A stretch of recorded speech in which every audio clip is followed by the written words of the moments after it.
My dear friends, आप सभी को मेरा प्यार भरा नमस्कार। और एक बार फिर से मैं लोकेश सिंह शेखावत आपके अपने लक्की सर यूट्यूब चैनल परिवार में हार्दिक स्वागत करता हूं, अभिनंदन करता हूं, वंदन करता हूं।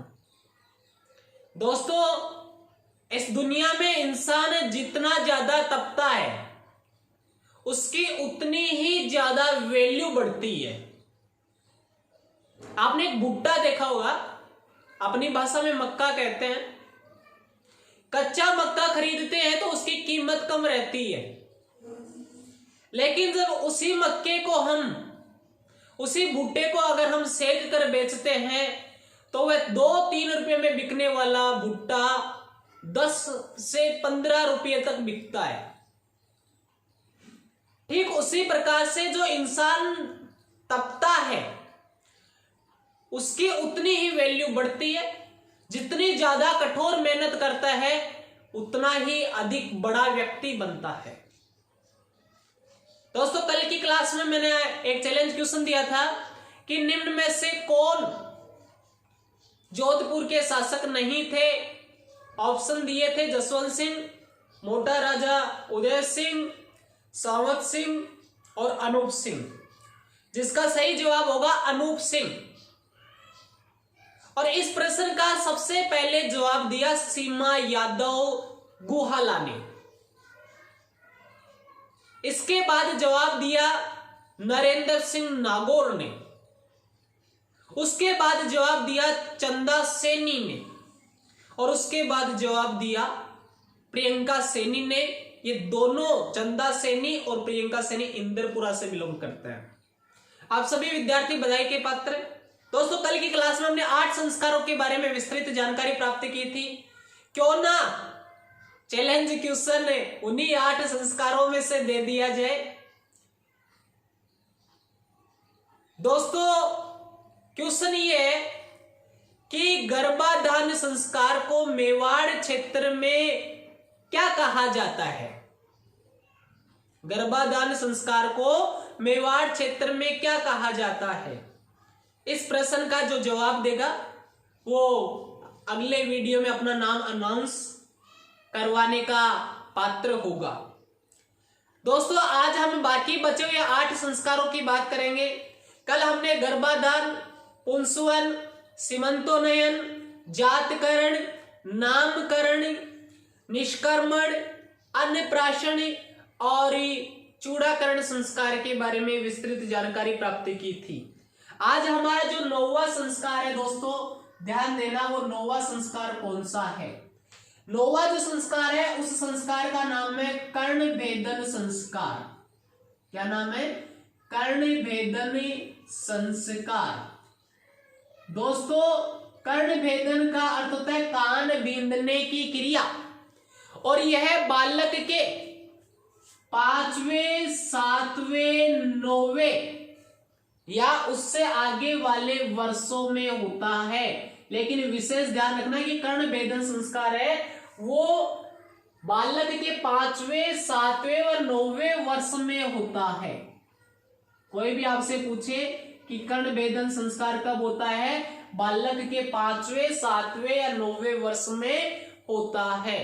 देखो, जो उच्च वर्ग के लोग होते हैं, उच्च वर्ग के जो लोग होते हैं उनके द्वारा कानों को छिद्रित करवाया जाता है, यानी कानों को बिंदुवाया जाता है। और कानों को छिद्रित करवाने के बाद उसमें सोने या चांदी का आभूषण पहनाया जाता है। मैंने तो अपना कर्ण भेदन संस्कार करवा रखा है, यानी इस संस्कार को मैंने परिपूर्ण कर रखा है। आपने नहीं करवाया है तो आप भी करवा ले, क्योंकि यह मान्यता है कि इस संस्कार के होने के बाद यौन रोग संबंधी कोई रोग नहीं होता है।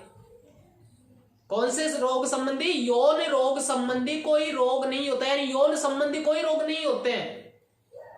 अर्थात हम ये कह सकते हैं कि कर्ण भेदन जो संस्कार है वो रोगों से संबंधित है।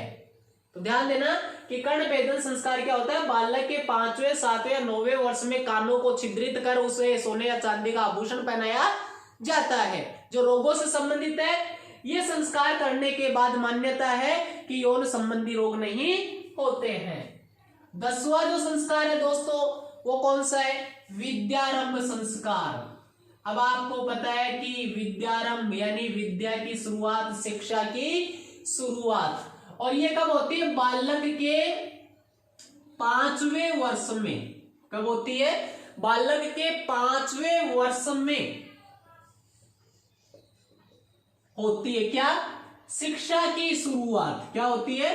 शिक्षा की शुरुआत। यानी हम क्या कह सकते हैं, ध्यान देना, इस संस्कार को हमें बालक की शिक्षा की प्रथम पीढ़ी कह सकते हैं। क्या कह सकते हैं? सॉरी, पीढ़ी नहीं, सीढ़ी। शिक्षा की पहली सीढ़ी कौन सी है? तो विद्यारंभ संस्कार, जिसमें बालक पहली बार 5वें वर्ष में शिक्षा की शुरुआत करता है। एक तो विद्यारंभ और एक वेदारंभ। वेदारंभ में क्या होता है? गुरुकुल में जाता है और गुरुकुल में वेदों की शिक्षा प्राप्ति करता है, वो है वेदारंभ। ये कौन सा है? विद्यारंभ संस्कार। यानी बालक के 5वें वर्ष में शिक्षा की जब शुरुआत होती है तो उसे कौन सा संस्कार कहते हैं? विद्यारंभ संस्कार कहते हैं। इस संस्कार को शिक्षा की पहली सीढ़ी भी कहा जाता है।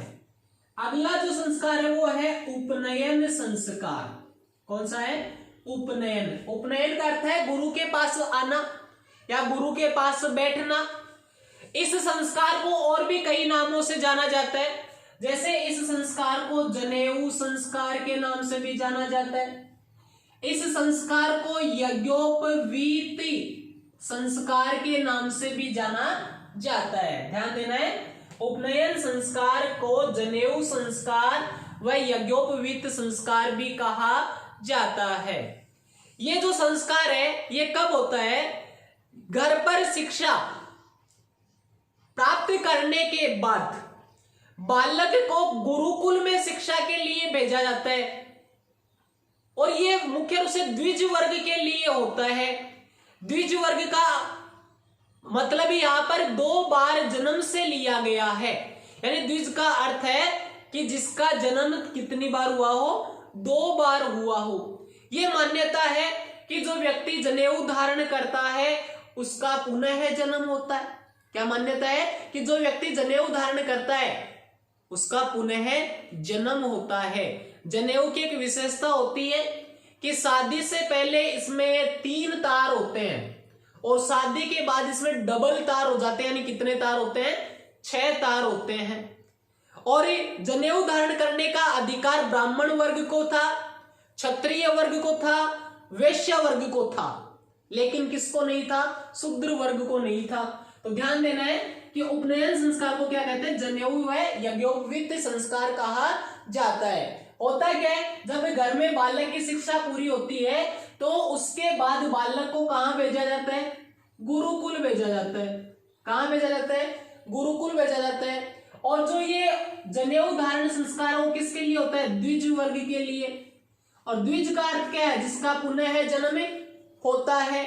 यानी ये मान्यता है कि जो व्यक्ति जनेऊ धारण करता है उसका पुनः जन्म होता है, यानी दूसरा जन्म होता है।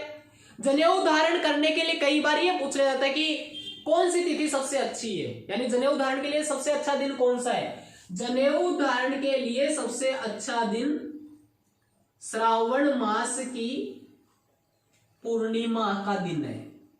यानी श्रावण मास की पूर्णिमा के दिन जनेऊ को धारण किया जाता है। इस दिन को हम कौन सा दिन कहते हैं? रक्षाबंधन का दिन कहते हैं। ध्यान देना है, रक्षाबंधन का दिन कहते हैं। और जनेऊ धारण करने का अधिकार किसको नहीं था? शूद्र वर्ग को नहीं था। बाकी जो 3 वर्ग थे, ब्राह्मण वर्ग, क्षत्रिय वर्ग और वैश्य वर्ग को था। शादी से पहले कितने तार होते हैं? 3 तार होते हैं। और शादी के बाद कितने तार होते हैं जनेऊ में? 6 तार होते हैं। इसके लिए उम्र भी निर्धारित है कि जो ब्राह्मण वर्ग का व्यक्ति होता है वो 8वें वर्ष में, ध्यान देना, ब्राह्मण वर्ग का जो व्यक्ति होता है वह अपने 8वें वर्ष में, यानी बालक है वो 8वें वर्ष में जनेऊ धारण करता है। ध्यान देंगे। क्षत्रिय जो होता है, ध्यान देना अच्छी तरह से, क्षत्रिय जो होता है वो 11वें वर्ष में, और जो वैश्य होता है वह वैश्य 12वें वर्ष में जनेऊ धारण करता है। कब करता है? 12वें वर्ष में। तो ध्यान देंगे, उपनयन संस्कार से क्या क्या याद रखना आपको? उपनयन का अर्थ होता है गुरु के पास आना। इस संस्कार को जनेऊ या यज्ञोपवीत संस्कार भी कहा जाता है। बालक की घर पर शिक्षा पूरी होने के बाद उसे गुरुकुल में भेजा जाता है, क्योंकि गुरु के पास जा रहा है। अब ध्यान देना, वहां क्या है कि वहां पर जनेऊ धारण का संस्कार होता है। जैसे ब्राह्मण वर्ग के बालक है वो 8वें वर्ष में, क्षत्रिय वर्ग के 11वें वर्ष में, वैश्य वर्ग के 12वें वर्ष में। किस वर्ग को जनेऊ धारण करने का अधिकार नहीं है? शूद्र वर्ग को। शादी से पहले जनेऊ में कितने तार होते हैं? 3। बाद में कितने होते हैं? 6। द्विज का अर्थ क्या है? जिसका जन्म 2 बार होता है। अब इसके बाद जो अगला संस्कार आता है दोस्तों वो है वेदारंभ संस्कार। इसका स्क्रीनशॉट लेना चाहो तो ले लो। अगला जो संस्कार आता है दोस्तों उस संस्कार का नाम है वेदारंभ संस्कार। अब आपको पता है कि बालक गुरुकुल में आ चुका है, क्या प्राप्त करने के लिए? वेदों की शिक्षा प्राप्त करने के लिए। तो अब वेदों की शिक्षा प्राप्त करेगा तो उसके लिए शिक्षा प्राप्त करने की शुरुआत तो करनी पड़ेगी, और वेदों की शिक्षा प्राप्त करने संबंधी जो संस्कार है वो कौन सा है? वेदारंभ। ध्यान देना है, वेदों का अध्ययन शुरू करना, यानी वेदों का अध्ययन शुरू करने से संबंधित जो संस्कार होता है वो कौन सा संस्कार कहलाता है? वेदारंभ संस्कार कहलाता है। और वेदों का अध्ययन किसके पास रहकर करता है? गुरु के पास रहकर करता है। अगला जो संस्कार आता है उसको कहते हैं केशांत संस्कार। इसी संस्कार को बोधांत संस्कार भी कहा जाता है। इसमें क्या होता है? अब आपको पता है जब बालक शिक्षा अर्जित करेगा तो धीरे धीरे बड़ा भी होगा और किशोरावस्था में भी आएगा। यानी जब बालक 15-16 वर्ष की आयु का हो जाता है, अर्थात क्या हो जाता है? किशोर हो जाता है, तो वह पहली बार अपनी दाढ़ी वह मूंछ कटवाता है। क्या करवाता है? दाढ़ी व मूंछ कटवाता है। तो उसे कौन सा संस्कार कहते हैं? केशांत या बोधांत संस्कार कहा जाता है। तो इसमें आपको ये ध्यान रखना है कि जब बालक पहली बार अपनी दाढ़ी मूंछों को मुंडवाता है तो उसे कौन सा संस्कार कहते हैं? केशांत संस्कार। क्योंकि जैसे उसकी शिक्षा पूरी होती है तो वह जाते वक्त किशोरावस्था में, जब किशोरावस्था से युवावस्था में प्रवेश करता है तो उससे पहले क्या करता है? अपनी दाढ़ी और मूंछों को मुंडवाता है। कौन मुंडवाता है? ये ध्यान देना है, किशोर। कौन? किशोर, जिसकी शिक्षा पूरी हो चुकी है। तो ध्यान देना है कि वेदों के अध्ययन के बाद जब बालक किशोर हो जाता है, यानी 15-16 वर्ष की आयु का हो जाता है, तो वह अपने गुरु को पहली बार दाढ़ी मूंछ अर्पित करता है, अर्थात दाढ़ी मूंछ कटवाता है। उसे कौन सा संस्कार कहते हैं? केशांत। केशांत का अर्थ होता है बाल। इसी को क्या कहते हैं? गोदांत संस्कार भी कहते हैं।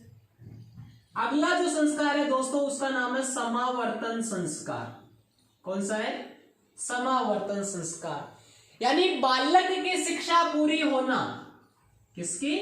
बालक की शिक्षा पूरी होना कौन सा संस्कार कहलाता है? समावर्तन संस्कार कहलाता है। कौन सा संस्कार कहलाता है? समावर्तन संस्कार कहलाता है। यानी जब तक उसकी शिक्षा पूरी होने के बाद शादी नहीं होती है तब तक उसे एक अलग नाम से जाना जाता है, पता होना चाहिए आपको। यानी समावर्तन संस्कार के बाद जब तक उसे किशोर की शादी नहीं होती है, क्या नहीं होती है? शादी नहीं होती है, तब तक उसे बैचलर का अर्थ होता है स्नातक कहा जाता है। क्या कहा जाता है? स्नातक कहा जाता है। तो ध्यान देना है कि समावर्तन संस्कार क्या होता है? बालक की शिक्षा पूरी होना, यानी अपनी शिक्षा पूरी करके वो कहां लौटता है? अपने घर लौटता है। और जब तक उसकी शादी नहीं होती तब तक उसे क्या कहा जाता है? बैचलर या स्नातक कहा जाता है। अगला जो संस्कार है दोस्तों वो हमारा आएगा पाणी ग्रहण संस्कार, यानी हम कह सकते हैं विवाह संस्कार। कौन सा संस्कार? विवाह संस्कार। इसी को क्या कहते हैं? पाणी ग्रहण संस्कार। और पाणी ग्रहण का ही अर्थ क्या है? हाथ ग्रहण करना। अब आपने देखा होगा कि विवाह होता है तो हाथों को पकड़ाया जाता है, ठीक है, और उससे ऊपर से रुमाल से ढक दिया जाता है, अंदर से वो क्या कर रहे हैं कुछ नहीं पता। तो ध्यान देना है कि पाणी ग्रहण संस्कार का अर्थ क्या होता है? हाथ ग्रहण करना। यानी विवाह के बाद कोई संस्कार नहीं होता, केवल एक ही संस्कार होता है, लकड़ियों में जाने का। किसका? लकड़ियों में जाने का। लेकिन एक चीज ये ध्यान रखना कि जो पाणी ग्रहण संस्कार है वो गृहस्थ जीवन में प्रवेश करने का एक प्रवेश द्वार है। क्या है? प्रवेश द्वार है। क्योंकि प्राचीन काल में जो स्त्री और पुरुष होते थे उनके संबंधों का मूल आधार ही विवाह था, विवाह संस्था थी, जिसे पाणी ग्रहण संस्कार कहा जाता है। और गृहस्थ जीवन में ये प्रवेश करने का एक प्रवेश द्वार था। वैसे विवाह 8 प्रकार के होते हैं: ब्रह्म विवाह, देव विवाह, आर्य विवाह, प्रजापत्य विवाह, असुर विवाह, गंधर्व विवाह, राक्षस विवाह और पैशाच विवाह है। अब यहाँ पे एक बात है गृहस्थ जीवन में प्रवेश करने का। आप सभी को मैंने बताया है कि 4 आश्रम होते हैं। देखो, मनुष्य के जीवन की गति को एक आदर्श परिधि के रूप में, मनुष्य के जीवन की गति को एक आदर्श परिधि के रूप में व्यक्त करते हुए उसके जीवन को 4 भागों में बांटा गया है। कौन कौन से? एक तो ब्रह्मचर्य आश्रम, ध्यान देना है, 0 से 25 वर्ष तक। दूसरा गृहस्थ आश्रम, 26 से 50 वर्ष तक। तीसरा वानप्रस्थ आश्रम, 51 से 75 वर्ष तक। और चौथा संन्यास आश्रम, 76 से अंत तक, यानी 100 माना गया विशेष। तो अब देखो, ब्रह्मचर्य आश्रम में तो बालक क्या करता है? शिक्षा प्राप्त करता है, गुरुओं की सेवा करता है। गृहस्थ जीवन में क्या होता है? व्यक्ति धर्मरत होकर वैवाहिक जीवन व्यतीत करता है और कार्य करते हुए अर्थ का उपार्जन करता है। धर्मरत होकर धन का संचय करता है, कार्य करता है। और वानप्रस्थ जीवन में क्या होता है कि वह समाज के लिए कार्य करता है, समाज कल्याण के लिए कार्य करता है। और संन्यास आश्रम में क्या होता है? व्यक्ति मोक्ष प्राप्ति के लिए ईश्वर की साधना करता है। जिनमें सबसे महत्वपूर्ण आश्रम कौन सा है? गृहस्थ आश्रम। अब गृहस्थ आश्रम यानी गृहस्थी जीवन व्यतीत करने वाले व्यक्ति के लिए भारतीय संस्कृति में 3 ऋणों की व्यवस्था की गई है, 5 महायज्ञों की व्यवस्था की गई है। 3 ऋण कौन से? पितृ ऋण, देव ऋण, ऋषि ऋण। पितृ ऋण क्या है? संतान उत्पन्न करके हम पितृ ऋण से मुक्ति प्राप्त कर सकते हैं। जैसे कि हमारे पिता है, उन्होंने हमें उत्पन्न किया और सृष्टि दिखाई, यानी हमारे पिता ने हमें उत्पन्न किया और सृष्टि दिखाई, यानी हमारे ऊपर पिता का क्या हो गया? एक कर्ज हो गया। तब हमें उसे ऊऋण होने के लिए क्या करना है? हमें भी एक नए जीव की उत्पत्ति करनी है और नए जीव की उत्पत्ति करके उसे सृष्टि दिखानी है, तब हम पितृ ऋण से ऊऋण हो सकते हैं। तो पहला ऋण कौन सा है? पितृ ऋण। ध्यान देना, संतान उत्पन्न करके सृष्टि की निरंतरता को बनाए रखकर हम पितृ ऋण से मुक्ति प्राप्त कर सकते हैं। दूसरा है ऋषि ऋण। ऋषि ऋण क्या होता है? देखो, ऋषि मुनियों के द्वारा हमें जो ज्ञान मिलता है उस ज्ञान को हमें अपने तक सीमित नहीं रखना है, उस ज्ञान का हमें संचार करना है, उसको फैलाना है। यानी ऋषियों मुनियों से हमें जो ज्ञान मिलता है उसे संपूर्ण विश्व में फैलाकर हमें ऋषि ऋण से ऊऋण हो सकते हैं, यानी ऋषि ऋण से छुटकारा प्राप्त कर सकते हैं, मुक्त हो सकते हैं। मैं तो मेरे पास जितना ज्ञान है, मैंने जितना प्राप्त किया, मैं आपको देने की कोशिश कर रहा हूं। और आपका भी ये दायित्व बनता है कि आप भी इस ज्ञान को आगे फैलाएं, इसे ज्यादा से ज्यादा शेयर करें, ताकि हमारे परिवार के सदस्यों की संख्या 1000 होने में अधिक दिन नहीं लगे। तीसरा कौन सा ऋण है? देव ऋण। अब आपको बताएं, देवताओं के द्वारा हमें बहुत सारी प्रकृति मिली है और प्रकृति से हमें बहुत कुछ प्राप्त होता है, तो उसे ऋण से हम मुक्त कैसे हो सकते हैं? प्रकृति की रक्षा करके, यानी देवताओं की यज्ञादि आदि के माध्यम से स्तुति करके, देवताओं के द्वारा सृष्टि में जितने भी प्राणियों का सर्जन किया गया है, प्रकृति का संरक्षण किया गया है, सर्जन किया गया है, उस प्रकृति की हम सुरक्षा करें। और प्रकृति की सुरक्षा करके हम किससे मुक्त हो सकते हैं? देव ऋण से। इसी प्रकार 5 महायज्ञ भी है, पितृ यज्ञ, ऋषि यज्ञ, देव यज्ञ, भूत यज्ञ और नृप यज्ञ। अब दोस्तों विवाह संस्कार के बाद कौन सा संस्कार आता है? अंतिम संस्कार देखो, पाणी ग्रहण का होता है हाथ ग्रहण करना, जो गृहस्थ जीवन में प्रवेश करने का क्या है? एक प्रवेश द्वार है। 16वां जो संस्कार आता है वो है दोस्तों अंत्येष्टि संस्कार, यानी इसको हम क्या कह सकते हैं? अंतिम संस्कार, जिसमें आपको पता है व्यक्ति इस दुनिया से विदा हो जाता है, और अच्छा जो व्यक्ति जाता है तो उसके पीछे बहुत से लोग उसके को याद करते हैं, उसकी यादों में आंसू बहाते हैं। इसलिए हमें भी कुछ ऐसा करके दिखाना है कि हमारे जाने के बाद लोग हमें याद करें, यानी हमारा किरदार ऐसा होना चाहिए कि पर्दा गिरने के बाद भी क्या होती रहे? तालियां बजती रहे।